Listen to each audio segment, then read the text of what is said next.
obetimi aye enyamwa atonka wo say amamu no yemfa yensem nyina ntodwa megine di onu pa so na beken onya obetimi da de mesere se na koma na yemoso mpa ye kakra fa it wala bukana Agyapong on can who say waka de and I have trust or belief in him that if he is selected and voted for as president for the Republic of Ghana, he could do much better than what he is saying. Mama can the convention. If you now cry the man said for boom man, it's shot. Hey, Naka 4-year mandate. It's shot. It's shot. You are with a population of 30.8 million. How possible can he use 4 years to change or to do anything that will be content with the heart of Ghanaians? Yeah, Bema Ghana for Akomabesum, and you're possible. I met Travis say a home. Nipa, so when Yaminya could announce one tonight, the old one of the cannon, Yan a bit me up. Met me the message in the work and pen said, promises are, me president, Ginny D, and you will be asked Ginny D, and promises now. No, ye candidate to okay, Yan me up. I didn't hear. Ahaye Isaac Nana Obiri Yeboah Enterprise. Yede kunja papa nkwa na yedele. Se ope ekunja papa abla Isaac Nana Obiri Yeboah Enterprise. Ya wakunja bia wa hakunja bia ope bia. Egypt ekunja, Germany ekunja, Italy ekunja, ekunja bia de bia onim se ye kunja papa no e na Isaac Nana Obiri Yeboah odele with. Ohwa kunja amisimu.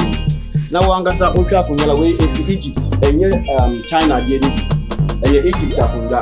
Odi share bia no class de bia nete e bia papa every Egypt a de aba we ye de ma etufo bo ekunja bia ope wasase we so na Obiri Yeboah nko na betuma mo China ekunja pe e na ye ni bi but ekunja bia country bia ekunja ope no ye de wo se bla na be challenge yen na be bi say ekunja ope say ye ntumi enya ma wa bla Isaac Nana Obiri Yeboah Enterprise e wa be kan free pipe junction ho na usane first round second round no Isaac Nana Obiri Yeboah Furniture Enterprise ewo ho. Se o pese oni Nana Obiri Yeboah din kita ho bia. Fre 0558 78 2268. Ana se 0277.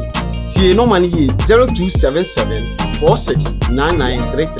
Ekunja bia o pe no. Isaac Nana Obiri Yeboah no ntunchia. Se o pe kunja we ene ne mpa seka. No ma no fre no ma no Isaac Nana Obiri Yeboah be ma we kunja we ene ne mpa.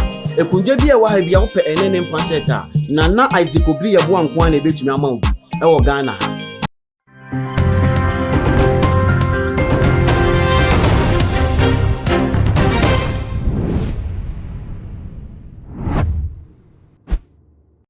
Abusiafo ya ma obi biara pa basonko e de batu ma GHS so Abusiafo braso dwaso hema magie agua na sade ensam atwa guo wo man Ghana mu no enanso ya bepie mu e wo computer man aso ye ne ba bebu awura mu na ya hwe se onabu akompra ko Canada Agyapong e ye abatu anasa memu obese wo ba bedi e beboa ma man Ghana yetimi afa yento apa e de efra eniema wode agu akwam tese hyehye ye wode agu akwam de nyagoro ye twa ho sima pa ye ba ya computer man ha ne ebedon sem mu aso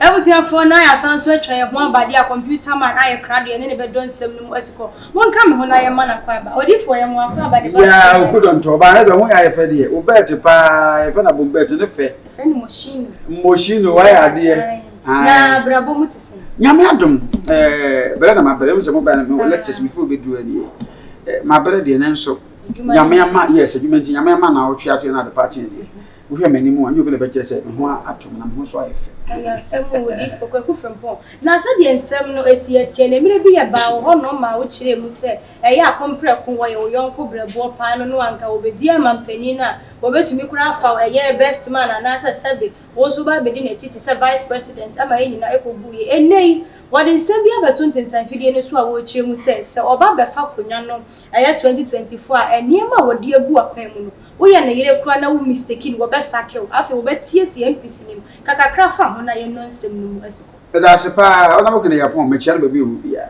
nza da bia na me ka se akoma da me mu no e bia bi na da ona bo kene Agyapong ba me ntimi nye president denti bi se makoma ha oh okay do ma ya wote wo office ma be so ma boro ama emra no ade impeachment attraction so the woman here our every right say okay the point of view because your democratic rule, freedom of speech and freedom of movement. Sana yambara.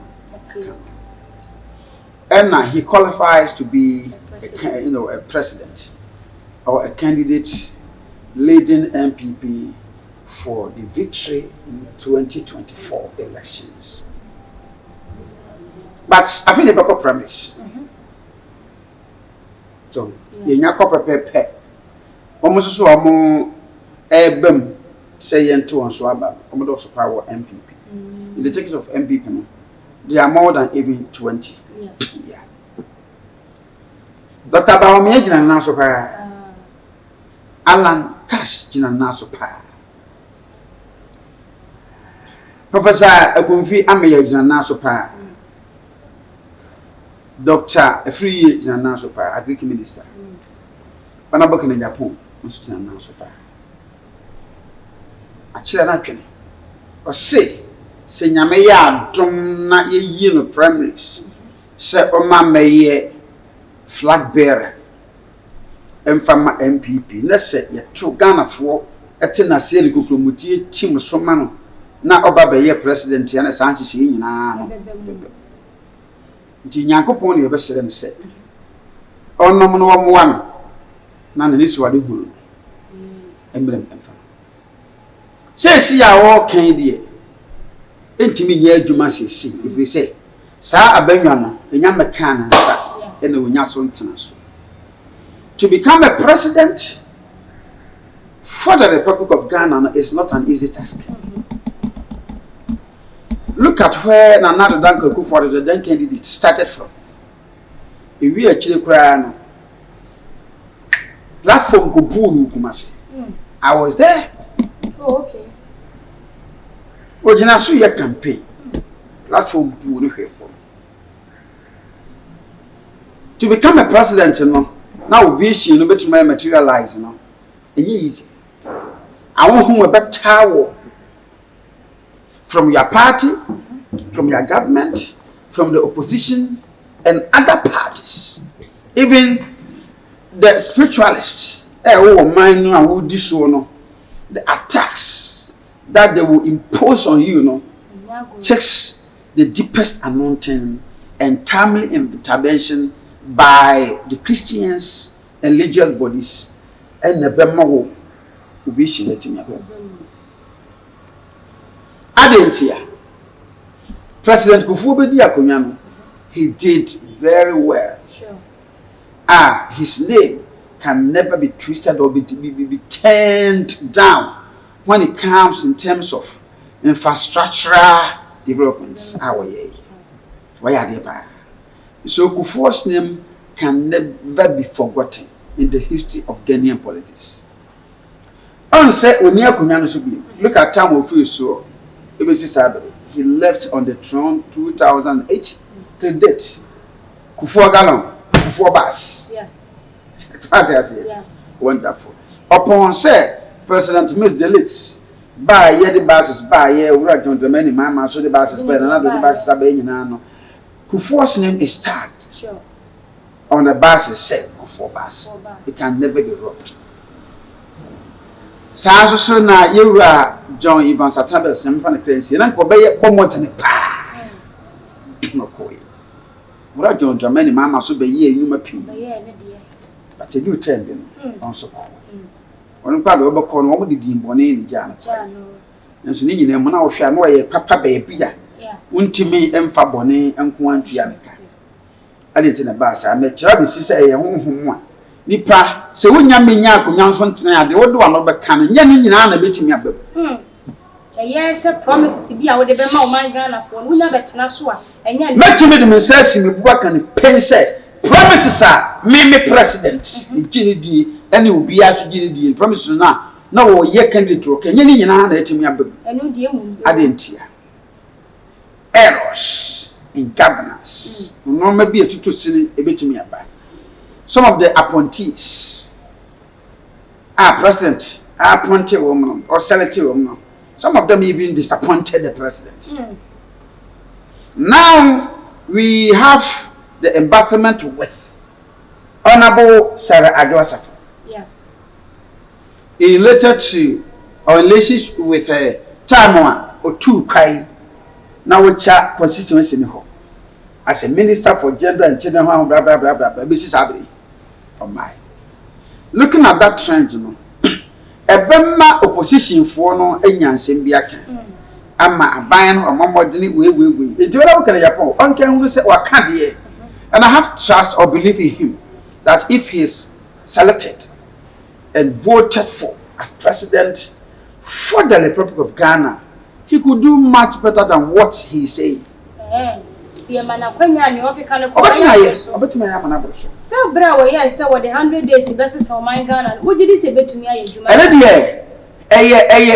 General talk. President, the then president Mercy Beban was say, I will use 100 days to change Ghana, the edifice of Ghana politics and governance. He said it. But he couldn't do it. He couldn't do that. President Kufuor he couldn't do that. Mama can the grandfather. And fear now crowd the man said for boom man is shot. Hey, Nanka 4-year mandate. It's shot. It's shot. You are with a population of 30.8 million. How possible can he use 4 years to change or to do anything that will be content with the heart of Ghanaians?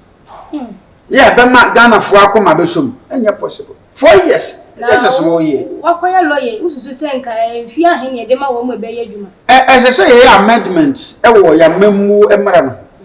So, but to me, and came and maybe 10 years.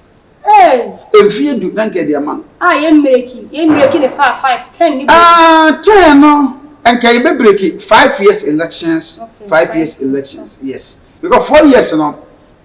Say, oh, but now, so I was so in one. A bit take you best 8 to 9 months and some to me a year.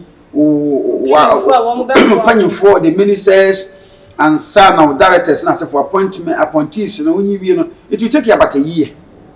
Offices or structure renovation, but it will take you 1 year. I'm about fair and now more years, my so 3 years in a bit. So, who you can't cry for your say, Quacomada Francois. 3 years can never be completed.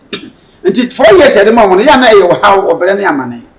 And I will be to swear. I feel now also so deal with structures ever. For instance, when Jerry John Roy is the ex-president of Free Zone, he came with different ideas or dimensions. It took him some time. Until now, man for whom said, "Oh, Kufuor Mponi." But where Kufuor first time, no, he did what he could, but the performance was 30 out of 100. Until people criticize him. Until so who said they beat. So I'm for man and quite hypocrite. So he took the nation to hypocrite. And then the man would to me in a briefing space kakra. Would me the second term no go to me a Juma baby. What I say. Now look at Atamelos or by the then president. Oh yeah, dear kakra. But all of a sudden he just passed away and they handed over this thing to can I say John Mahama. John Mahama did what he could, but he passed through a whole lot of, troubles. Sabra and I back to the moon, doing so. He faced a whole lot of challenges, but he did also what he could out this thing. Emma and also so Ebwai ma, Utimeko. And I am not say schools baby I can't get a woman. Ghana airport is the answer be airtight. Women win trust, but to be person to have a ordinary Sabbath. That chibi na na do dan koku for do ni ho no de onso be yere bi ba onso be abandan na wo ho ye put it in air and you can Agyapong aya de wa ka de ai aka there so no pontwen na ye mfa ba anwa no enton so o manyi itimu epo pi enfront bia anwe ya honhom be so na odifo sa de wo ka ye se niam bebre wo ho no ma wo mo be ye ya wo me anto ase yawra echire mu a wose wono de enso nya bedru se ekim ana yetoma na saa niema wo mu jeja ni nyina wo ba betoa so ansana de wono so pese wo ye ni wode ye eno so betumi aboa sa ebe ye ai obetumi aye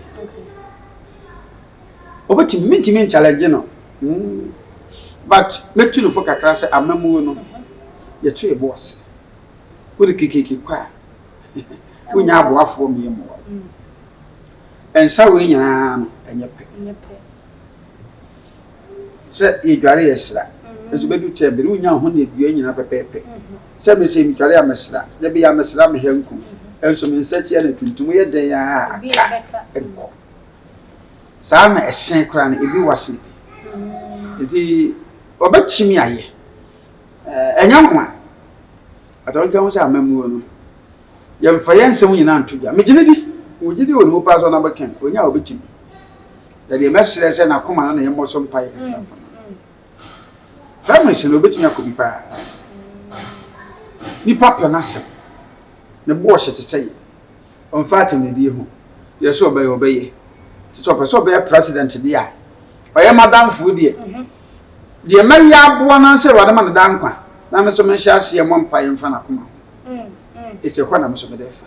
Na odi fo se wo de befa hono mu a ye nhwe eye ebra ye mampani na adodan kwa ekufo ado wo ba bedi akonya yi na Ghana fo su se ma pay esi ewo sike na wonima de na loyalty enya de e bedru mre bi wo man Ghana kwa ho be kire yen Ghana fo asha se keke bi so de fa eye honorable kind ho se de ewo sika na odwin nipa ho na dwin mu don nso no eye de a oba betena eye akonya ne so a wo mfa wo bi esikendi na ado eba ne Ghana fo kan na ye nran so ba wo mo kan no tuzu se sani besi afa no Mama cho se nye sika ankra krobo as president na ya to abama wono na adu sika ne bebu man. Ghana for fan tweet mama let me educate you over here. Okay. Oba ya mawade bi emrem ya from the executive instruments. Tumi idea ma se fabu uma. Enumu akwa baako ena o mampanyin wo kwan se wo yi na so afo ena bo afo a. De wo pen wo yi no a obi antimi na en challenge.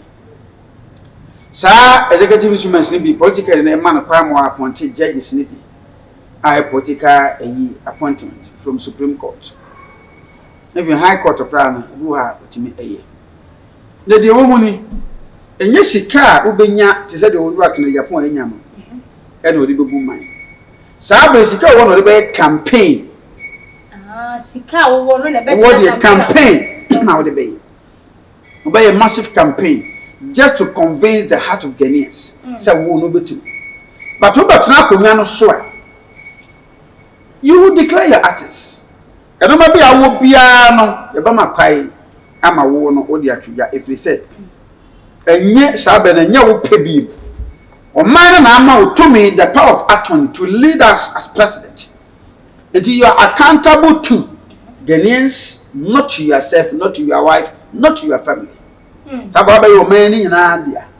So just look at the population and the size of the country. How possible could one person use his money? It can't be possible. Until when you buy a Bank of Ghana, Ebeshe na se, Bibia Ebeshe na se, na swafo you never shall say. You bet you yanaka. Sika ya de bema no utu kwa ya na kwa mo sika. Eno obekantine do be a finance minister ko parliament house.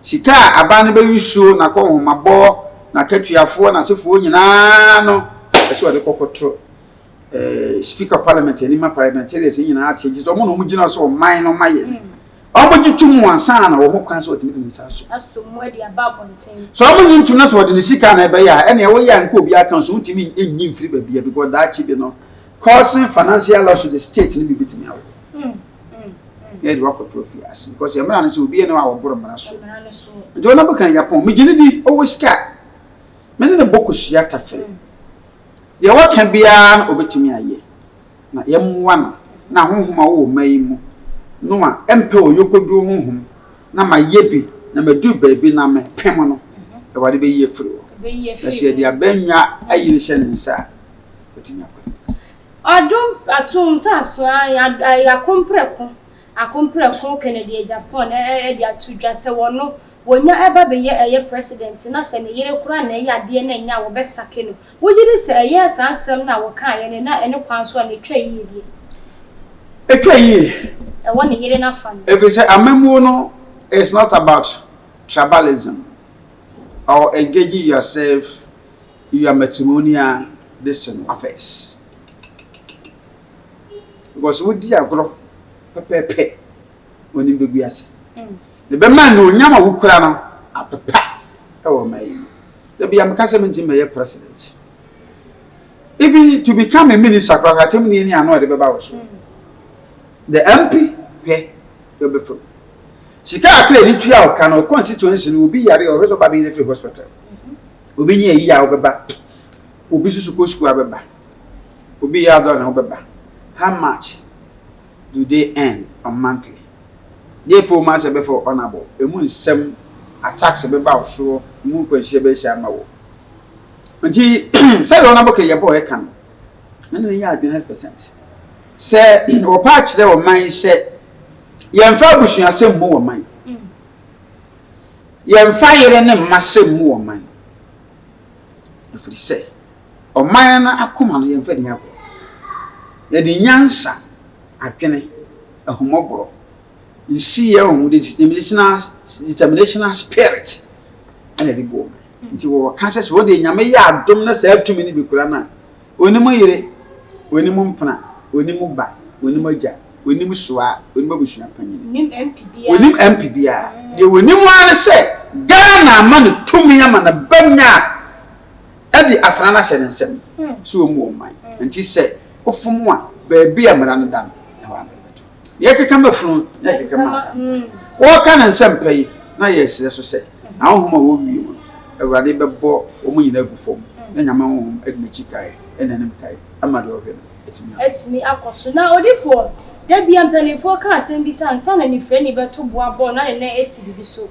One to me, when you say, be a young papa, honorable Canadian Japan, said in a near brain walk and some no, will be a nice and a mini baby account to assume so when is a fee and answer 2024 or by far battle.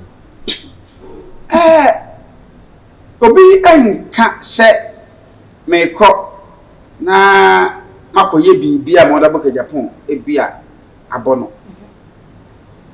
me MPP ni me mfa me political affiliation AC me MPP na de omuni onipa bia obechina as candidate and as a flag bearer e de ama MPP e betanachi nti so na boka Japan na abenwa no be sin so ama premise ye yin me de me support nyina betanachi susuma nyame de ama aso difu am difu kitu am de betanachi nti so fu bi ehu no maka che no amanyo sem nye sunsum sem amamwo enye sunsum sem so nyame so obesi wo hina nye so fu bi na be nyame esi wo hina evaluate nyame wa pana dada se nyame so obesi wo hina nye sofo na ne nyame be kasa no wesi wo hina o Onyankopon se bra wo ye moja toa da ma me yem na minimo osofo behunu nso Nyankopon gugu sunsu a entimenso ade ni Ghana ha na obi share wura jonta mani ma amambo 2020 se oba we ni aba ye to abakwa no nso ye Facebook live wura na jegezi wana na ho letter commissioner amu baba so bi anyame da na die re kire no mo nyame a woda na die ne ko sise wura jonta mani ma oba we ni nti ya mesre se e ma amanfo a wo mu di bibie ne mu fi adwene nkọ enkomhye no so pi wonfa wo gidie nwura nyame mu na wo se awurade betimi akasa afo bi mu ne nyame kasa fo bi mu na nje se nipa nyame akasa fo ne mu na ye be ye adwuma a message from God is delivered through a prophet or prophetess or anyone who is well ordained and well connected by God or to God to deliver. So just believe in the message, but don't trust the person bringing out the message. It is a man for the 2 years and no prophet or no one ever born marrying a prophet and can never convince Ghanaians to vote for you. Yes, it is only God. If you are selected and you are supposed to be positioned on that race to become a president, that could be so. Na se si ya no wo kai su dua se ya de a honorable Canadian Japan wo betumi aba be ye na wo de wo nsam atu dwen na fe so do final words e ka ho na yemfa ensi wo betumi aba ye if only you will determine to become a flag bearer wo betumi aba ye he qualifies because he is loudmouth speaker, he is known in Ghanaian politics and majority of Ghanaians like him. I like his style. I like his spiritism. I like his patriotism. I like his contributions, and I like so many things about Honorable Kennedy Agyapong. He always sees his mind, which is about paternity. Obi obebiya Dr. Bawumia me panasem pa. Ala me panasem. Obiya me panasem. Nti se train kan ka support to for me fanko. Se be ko go odi e kokko. Na manu masem an se me se kwasi am kwasa computer. Obaso from 0244 57 1050. No wa kra we gajanshi. De bia oba obetumi. Honorable Kennedy Agyapong obetumi.